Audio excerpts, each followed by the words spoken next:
Sobrang mali ang ginawa mo. Look at this. Tinawag mo silang pokpok. God, that's such a disgusting word. So disgusting nila. Carla, hindi mo dapat pinahiya si Ana at si Karen ng ganito. Mga pinsan mo sila.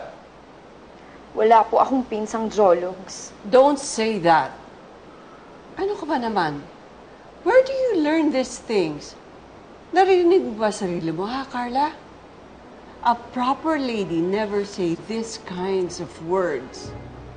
You need to apologize to them. Bakit po ako magsasorry? Bakit po ba ako lang yung pinapagalitan niyo dito? Malinaw na ikaw ang nagsimula. Ikaw ang nagkamali. You apologize.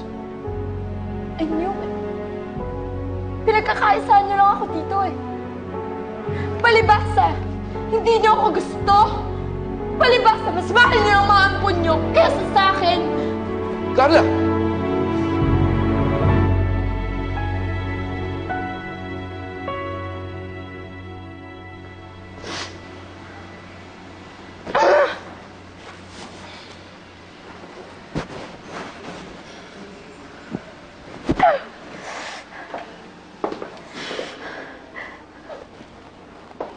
Mommy! Why? What's wrong? It's Lolo and Lola. Mommy, they don't love me. Mas mahal talaga nila yung mga anak karenina na yan. Sinasabi lang nila na pantay-pantay pagmamahal nila sa amin, pero no! Mas mahal nila yung anak karenina na yan, lalong-lalo na si Karen. Why? What happened? Nag-away-away kasi kami ni Ana at ni Karen sa school eh. And I told them they're pokpok. Totoo naman, di ba? Pokpok naman talaga sila eh. Si Kuya, di ba nilalandi siya ni Karen? Tapos si Ana nilalandi siya si Briggs. They are pokpok. And I hate them. I hate them so much. And I hate Lolo and Lola. Kasi sila pa yung kinakampihan nila. Tapos they want me to apologize? I will never do that, Ma.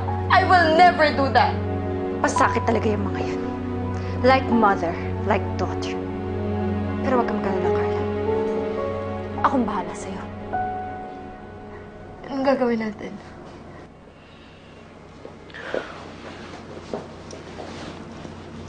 Carla, mag-sorry ka. Mag-sorry ka, pero kunwari lang. Hayaan mo maniwala sila sa atin na nagpapakumbaba tayo. Nang sa ganun, they won't expect yung paghihiganti na hinahanda ko para sa kanila. After I'm through with them, sigurado akong pagsisisihan nila na kinakalaban nila.